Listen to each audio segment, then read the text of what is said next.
회개란 하나님으로부터 등을 돌리고 그를 기뻐하거나 사랑하지 않고 또 잊어버린 인간의 배신으로부터 돌이켜 하나님께 돌아오는 것입니다.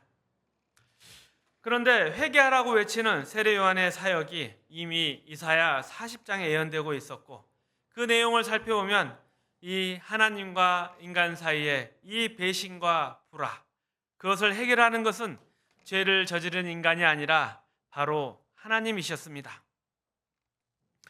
종종 회개라든지 믿음이라는 단어를 너무나 인간 쪽에서 가지는 뭔가 결정이나 책임으로 강조되는데, 물론 그런 면이 없지는 않지만 실제로 기독교 신앙을 대표하는 많은 단어들을 조금만 살펴보면 이것이 다 은혜이고 믿음인 것을 알 수 있습니다. 은혜가 무엇입니까? 어떤 결과가 자기가 얻을 만한 조건과 능력이 없는데도 가지고 있는 것을 은혜라고 하는 것입니다. 쉽게 말해서 공짜로 받는 것입니다. 그렇다면 믿음은 무엇이겠습니까? 본인이 노력한 것이 아니라 상대방의 신실하심에 근거한다는 것이죠. 하나님 덕분입니다. 하나님 덕분입니다. 우리 서로 이렇게 인사해 보겠습니다. 당신 덕분입니다. 당신 때문입니다. 당신 덕분입니다. 이게 바로 믿음인 것입니다.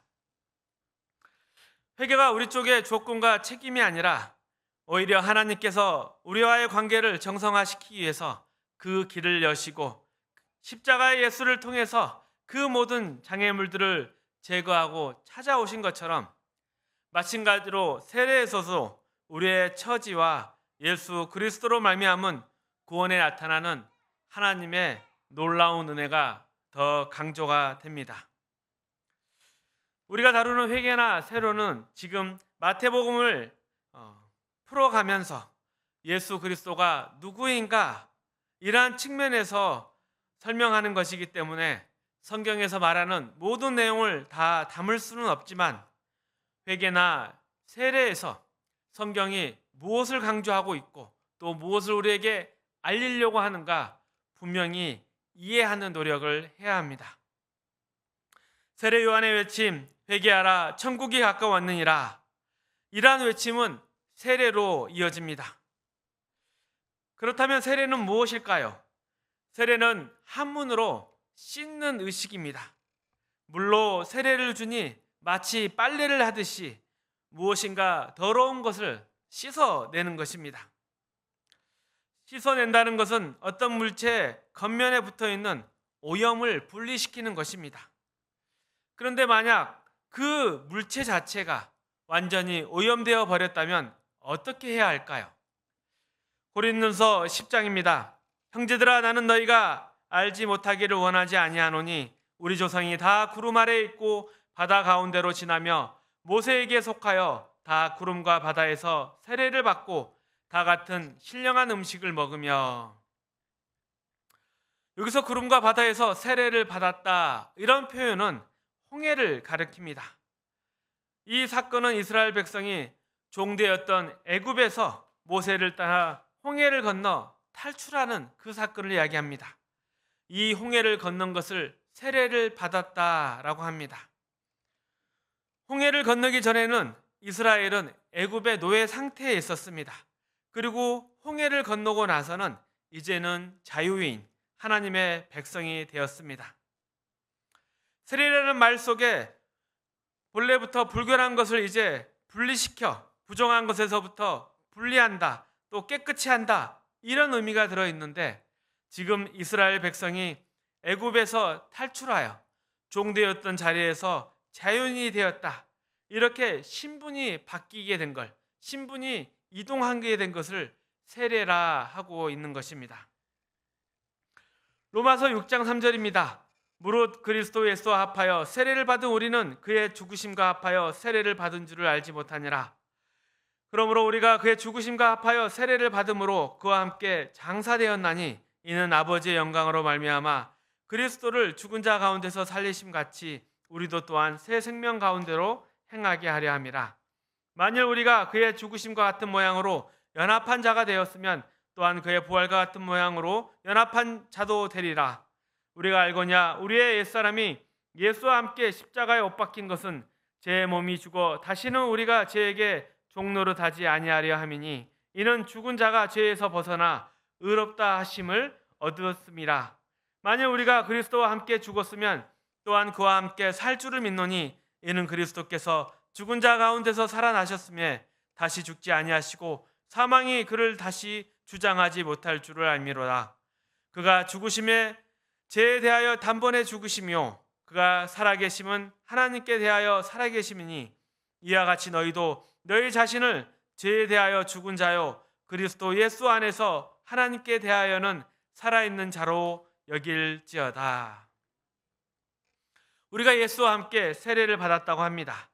그러면 그 세례로 정결한 것과 부정한 것을 분리해야 되는데 인간은 죄악 덩어리라 분리할 것 없이 몽땅 죽을 수밖에 없는데 그리스도와 연합해서 살아났다고 말하고 있습니다. 죽을 몸이 빨래하면 다 버리고 남을 것이 없는 그런 존재가 남은 것이 있게 되었다고 이야기합니다. 분리할 것 없이 몽땅 죽어야 할 것이 어떻게 남아있게 되었을까요? 성경은 바로 예수 안에 있었기 때문이라 합니다.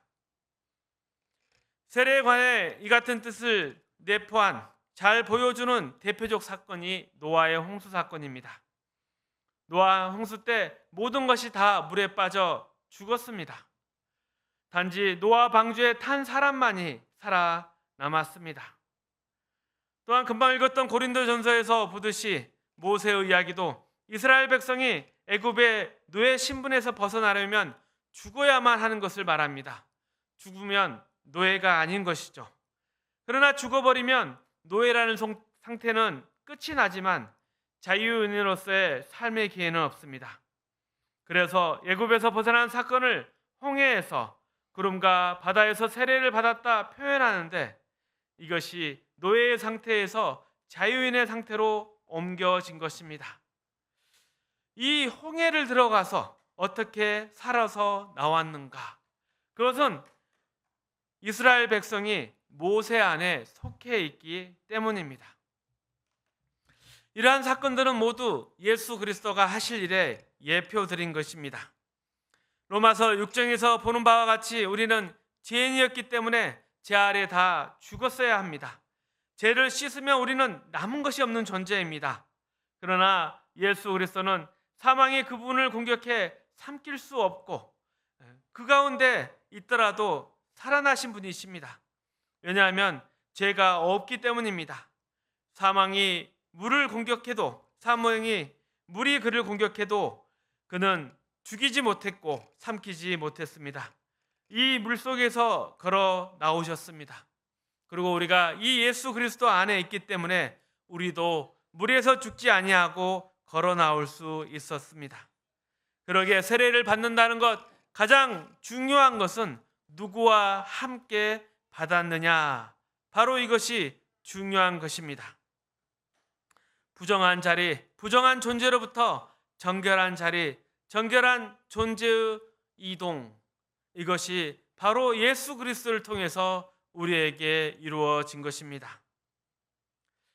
세례요한이 회개하라 천국이 가까이 왔느니라 외치며 세례를 받으라고 하는 세례는 정함을 받으라 깨끗이 씻으라 했는데 나는 너희에게 물로밖에 세례를 못 준다 이렇게 표현하고 있습니다.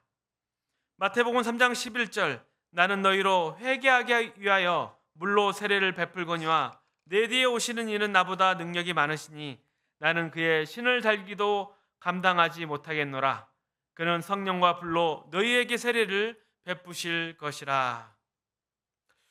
이 물로 세례를 주어 저들을 깨끗게 하여 부정한 데서 정한 대로 오게 하는 것, 이러한 능력이 요한에게는 없는 것입니다. 세례 요한이 회개하라 외쳤지만 사람들을 묶어서 이 정결하게 하는 물을 통과해서 지나갈 수는 없습니다. 그도 여기서 함께 죽을 수밖에 없는 존재인 것입니다. 그러나 예수 그리스도께서는 이 물을 통과해서 이 죽음을 통과해서 성령과 불로 이끌어 가신다 하십니다. 여기서 성령은 은사적 차원에서의 성령 세례가 아니고 임마누엘의 완성, 하나님과 함께 하시는 자리, 그 구원의 자리를 말하고 있는 것입니다. 그리고 불로 세례를 준다. 이것은 이 불은 영원한 형벌의 자리인데 그 형벌에서 면하게 해주신다, 이런 뜻입니다. 왜냐하면 예수 그리스도께서는 구원과 심판의 주이시기 때문입니다. 예수 그리스도께서 주시는 세례, 그분께서 우리에게 오셔서 우리를 구원하시는 것은 우리로 이 죽을 자리를 통과하여 성령 세례, 하나님과 함께하는 세례, 영원한 삶을 주시는 것입니다. 그러나 요한은 그것을 할 수가 없습니다. 너희는 이 물을 건너가야 살 수 있다 하는 차원에서 세례를 줄 수밖에 없습니다. 세례 요한은 이 물을 건널 수 없게 내 뒤에 오시는 이가 건너게 할 것이다 증거하고 있습니다. 그렇다면 여기서 예수께서 오셔야만 구원이 가능하고 정당한 세례를 줄 수 있다면 세례 요한은 무엇 때문에 먼저 와 있었던 것일까요? 그것은 우리가 다 죽을 죄인이라는 것을 확인시키기 위하여 온 것입니다. 세례 요한은 예수의 길을 예비하는 자요, 예수가 누구이신가 설명하는 자입니다. 그래서 세례 요한이 이야기하는 것은 인간에게는 절망밖에 없다, 해답이 없다, 그것을 우리에게 확인시키면서 예수 그리스도만이 이 절망과 영원한 죽음에서 우리를 구원하실 수 있다, 예수 그리스도만이 유일한 기름을 증거하고 있는 것입니다. 하지만 많은 사람들이 여기에 대해서 오해를 했습니다. 이에 대해 세례 요한은 이렇게 지적합니다. 요한이 많은 바리새인들과 사두개인들이 세례 베푸는 대로 오는 것을 보고 이르되, 독사의 자식들아, 누가 너희를 가르쳐 임박한 진노를 피하라 하더냐? 그러므로 회개에 합당한 열매를 맺고 속으로 아브라함이 우리 조상이라 생각하지 말라. 내가 너희에게 이르니 하나님이 능히 이 돌들로도 아브라함의 자손이 되게 하시리라. 이미 도끼가 나무 뿌리에 놓였으니 좋은 열매를 맺지 아니하는 나무마다 찍혀 불에 던져지리라. 도대체 무엇이 잘못되었다는 것일까요? 도대체 무엇을 오해하고 있었다고 하고 있는 것일까요? 요한복음 8장입니다. 예수께서 이르시되, 하나님이 너희 아버지였으면 너희가 나를 사랑하였으리니 이는 내가 하나님께로부터 나와서 왔음이라. 나는 스스로 온 것이 아니요 아버지께서 나를 보내신 것이라. 어찌하여 내 말을 깨닫지 못하느냐? 이는 내 말을 들을 줄 알지 못함이로다. 너희는 너희 아비 마귀에서 났으니 너희 아비의 욕심대로 너희도 행하고자 하느니라. 그는 처음부터 살인자인 자요 진리가 그 속에 없으므로 진리에 서지 못하고 거짓을 말할 때마다 제 것으로 말하느니 그는 거짓말쟁이요 거짓의 아비가 되었음이라. 내가 진리를 말함으로 너희가 나를 믿지 아니하는도다. 너희 중에 누가 나를 죄로 책잡겠느냐? 내가 진리를 말한데도 어찌하여 나를 믿지 아니하느냐? 하나님께로 속한 자는 하나님의 말씀을 듣나니 너희가 듣지 아니함은 하나님께 속하지 아니하니씀이로다. 바리새인들을 대표로 해서 유대인과 예수님이 나누신 논쟁입니다. 너희는 왜 나를 배척하느냐? 너는 교만하고 거짓 선지자이다. 나를 배척하는 것은 하나님을 배척하는 것을 모르냐? 아니다. 우리는 하나님을 섬기고 사랑한다. 우리는 하나님의 편이다. 아니, 그렇게 하나님의 편이라 하면서 어떻게 나를 배척한단 말이냐? 이것이 바로 논쟁의 핵심입니다.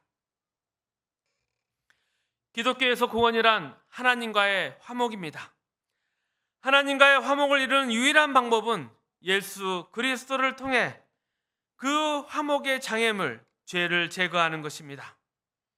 우리가 누구인지를 모르는 죄인된 상태, 하나님을 반대하고 우리의 삶을 우리가 주장하려는 이 나쁜 습성을 고치는 것이 바로 이 죄를 없애는 것입니다. 그리고 이것은 그냥 이루어지는 것이 아니라 우리가 죽어서 새롭게 태어나야 이 일이 가능한 것입니다. 이것을 할 수 있는 분은 오직 예수 그리스도밖에 없습니다. 누구든지 참다운 신앙을 가진 자는 그의 신앙이 예수 그리스도 안에 서 있구나, 이것을 깨달아야 합니다. 예수 없이는 하나님과의 화목도 없고 하나님을 알 수도 없는 것입니다. 기독교 신앙에서 예수를 빼놓으면 아무것도 아닌 것이죠. 예수님께서 오셔서 비로소 우리를 하나님의 자녀로 회복시켜 놓으셨습니다. 우리 안에 하나님을 알게 하시고 하나님을 기뻐하게 하시고 하나님의 자녀로 만들어 주십니다. 예수 그리스도께서 안 계시면 이 일은 절대 있을 수 없는 일입니다. 그런데 지금 바리새인들은 계속해서 우리는 하나님 편인데 내 편이 아니다 라고 주장하고 있습니다. 예수님께서 참 기가 막혀 하십니다. 예수 없이는 하나님을 알 수가 없고 하나님과 화목할 수 없고, 또 예수를 빼고 나면 하나님 편이라는 것은 그저 하나님의 이름과 신앙을 팔아 자기를 치장하는 것뿐인데 말입니다. 이것이 세례 요한의 지적입니다. 이 독사의 자식들아, 사기꾼들아, 바리새인들은 종교적으로 윤리적으로 또 정치적으로 사회적인 큰 지도자들이었습니다. 그러나 회개에 합당한 열매, 아름다운 열매를 맺지 않는 나무마다 찍혀서 불에 던져진다고 책망을 받고 있습니다. 여기서 이 열매는 실천의 유무가 아닙니다. 존재를 구별하는 표입니다. 감이 달린 나무는 감나무, 배가 달린 나무는 배나무입니다. 그런데 좋은 열매를 맺지 않는 나무는 예수 그리스도를 말미암지 않기 때문에 좋은 열매를 맺을 가능성이 전혀 없는 것입니다. 이 점을 놓고 바리새인과 예수님께서 싸우고 있는 것입니다. 너희는 너희의 영광을 구하고 아버지의 영광을 구하지 않는다. 아니다, 우리는 하나님의 영광을 구한다. 아니다, 너희는 자기의 영광만을 구하고 있다. 아니라 우리는 진정한 신자다. 그런데 왜 나를 배척하고 있느냐? 우리가 너를 배척하는 것은 내가 사기꾼이기 때문이다. 이런 식으로 바리새인들은 예수님을 계속 공격하고 있습니다. 오늘날도 마찬가지입니다. 우리가 예수 믿고 성질낼 때 어떻게 됩니까? 하나님, 저 이만하면 할 것 다 한 것 같은데 겨우 이겁니까? 제게 주시는 게 겨우 이겁니까? 이것은 바리새인과 똑같은 모습입니다. 진정한 신앙이라는 것이 어디에 기초하고 있는지 전혀 모르는 것입니다. 우리에게 가장 큰 보상, 최고의 보상이 무엇이겠습니까? 하나님을 아버지라 부르는 것이 최고의 보상인 것입니다. 더 이상 우리에게 더 필요한 것은 없습니다. 자녀를 키워보셨죠? 부모와 자식 관계에서 부모가 자식에게 기대하는 것이 무엇입니까? 서로 준 만큼 주고받자, 이러한 이해관계입니까? 아닙니다. 부모가 자식에게 기대하는 것은 감사하는 마음입니다. 부모가 왜 그것을 기대할까요? 부모가 자식에게 감사받을 만큼 희생하기 때문입니다. 보십시오. 어디 자식 이기는 부모가 있습니까? 부모는 자식을 위해 모든 것을 희생해서 섬깁니다. 자식 키우다 제일 기가 막힌 게 무엇입니까? 아니, 부모님이 내게 해준 것이 뭐가 있습니까? 그렇다고 부모가 자식에게 무엇을 해주면서 너 좋은 자식이 되었으니 이제 그것을 다 갚아라, 이렇게 하는 부모도 없습니다. 부모가 자식에 대해서 가지는 보상은 자식이 잘 되고 행복하게 사는 것이 최고의 보상입니다. 그렇다면 자식이 부모에게 할 수 있는 최고의 반응은 무엇입니까? 최고의 효도는 무엇이겠습니까? 바로 감사하는 것입니다. 부모가 자식이 잘된 걸 보상이라 생각하듯이 자식에게 부모를 가지는 것이 최고의 보상이요 감사입니다. 그래서 부모가 살아계셔서 부모의 건강을 걱정하는 것 그 자체가 자식의 행복이고, 혹시나 돌아가신 부모님이 계시다면 그분을 추억하는 것 자체가 자녀의 행복이 되는 것입니다. 우리의 기독교 신앙은 착하게 살자가 아닙니다. 예수를 믿자입니다. 예수를 믿지 않은 것은 하나님의 자녀로 제자리로 찾아가는 것이고 회복되어지는 것입니다. 그분의 사랑과 보호를 받는 것이고 그분을 즐거워하고 그분을 기뻐하는 것입니다. 이것이 우리의 본분이고 우리의 복이며 우리의 최고의 보상입니다. 이것을 깨닫는 것이 예수를 믿는 것입니다. 말씀을 맺습니다. 세례 요한은 인간이 물에 빠져 죽어야 할 존재요, 그런 처절한 운명의 자리에 있다는 사실을 예수님보다 앞서 지적했습니다. 그것이 회개하라, 세례를 받으라입니다. 너희가 하나님을 모른 채 혼자 살고 있는 것이 얼마나 무서운 것이고 비극이며 비참한 것인 줄 너희가 아느냐. 이것이 바로 세례 요한의 사역입니다. 그리고 이 세례 요한의 사역 후에 예수님이 오셔서 너희를 성령과 불의 세례로 인도하신다, 그는 외쳤습니다. 그리고 그 예수의 등장, 그리고 그분이 하신 일, 그래서 우리를 어디로 데려오셨고 지금 우리가 누구이며 무엇을 소유하고 있는가, 이것을 늘 믿음 안에서 확인하시기 바랍니다. 우리는 무서울 것 두려울 것 없는 자들입니다. 세상이 위협하고 협박해도 어차피 세상이 우리에게 줄 것은 없습니다.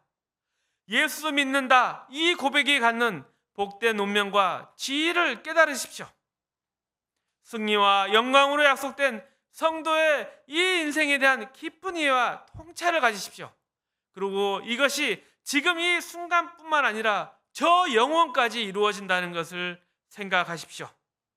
그러면서 더욱 하나님의 자녀로 당당해지고 세상 가운데 승리하시기를 주님의 이름으로 축복합니다.